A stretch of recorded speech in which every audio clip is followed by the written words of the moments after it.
April 1st, 2022. I'm sitting at my dining room table working, and I get a phone call from a random doctor. And she's reading a biopsy that I had. And she says, you have chordoma, which is a 1 in a million cancer. Though only 300 people a year get diagnosed with it in the United States. That was probably the worst day.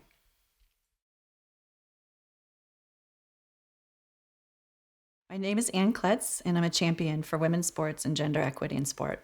First time on the soccer field, I was 8 years old. I was one of 2 girls in the entire league in Oakland, California. Everywhere I went, oh, it's a girl. They have a girl. Oh, she can play. She can kind of play. She's kind of good, you know? And it was my mission in life to not let one of those boys get by me, ever.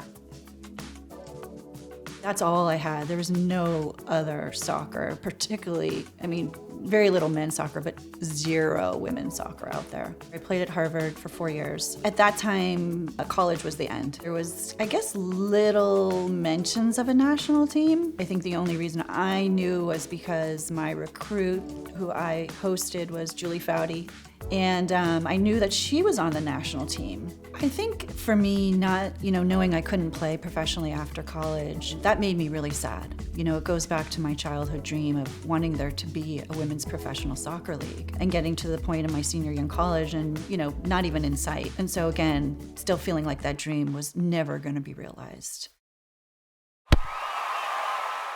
My path to goal 5 was a little bit non-traditional, I'd say. I spent the first 20-ish years of my career building nonprofit organizations. So that's where I realized too that I'm a builder and I love building things. This was 2015 and the Women's World Cup was going on and the women were crushing, but there was a very definite sub-narrative happening around the inequality. Women have had to wear men's clothing, all this time. We see this as a symbol of inequality. Will you join us? And I said yes. I realized this later in life, but I was basically, all of us were fitting into men's clothing. Everything was just too big.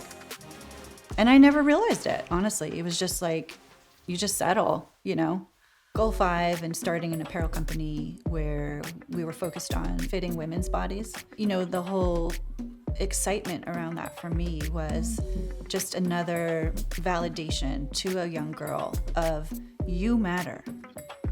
We see you first. We launched the company in 2018. We were doing small runs to kind of test and learn. Apparel is an incredibly hard company. It's very capital intensive. I had since been told, you can't start an apparel company with at least at $3 million. Well, we were insane. We started it with $0. So by 2019, we found product market fit with a short and they were flying off the shelves. Our biggest shipment comes back in. We're replenishing our inventory that's been selling out. About 5 days later after we get that shipment, our factory closes in Mexico. The government has closed it for COVID. Everything was cut and sew, premium product. We had to do things almost 8-12 months in advance. We knew we weren't going to get our fall shipment in.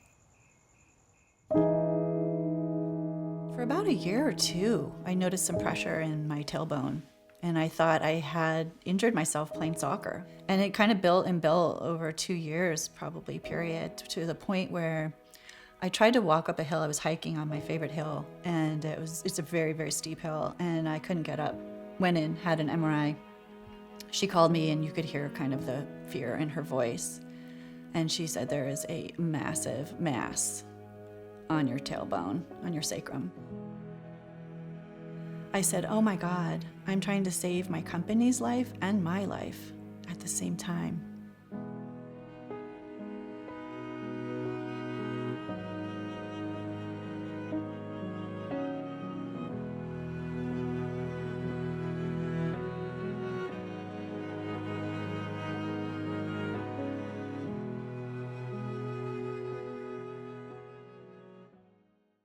Hi, Mom. Oh my gosh, I'm eating your meal.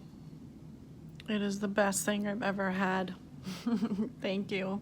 Hi, Dad. Thank you for all your love, your gifts. You've just showered me, You know, it's humbling. Showered me with love. It's kept me going, honestly. I'm really excited to see you and give you a hug.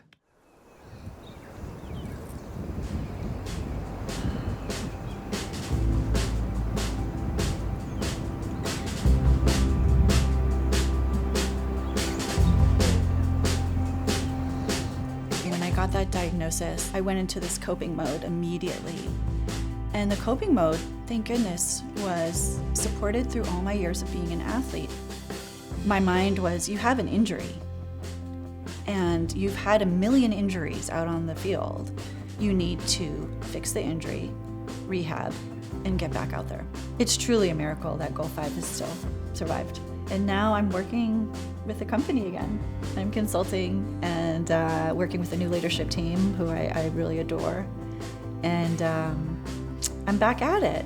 My dream is for every girl to wake up on any given day and be able to feel like she can do whatever she wants, whatever sport, whatever she wants to do in life, and feel like it's possible.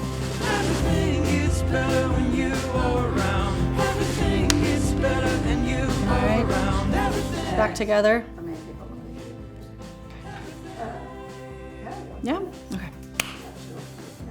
All right. I put the little lippy stick on. Everybody okay? Everybody's phone still off?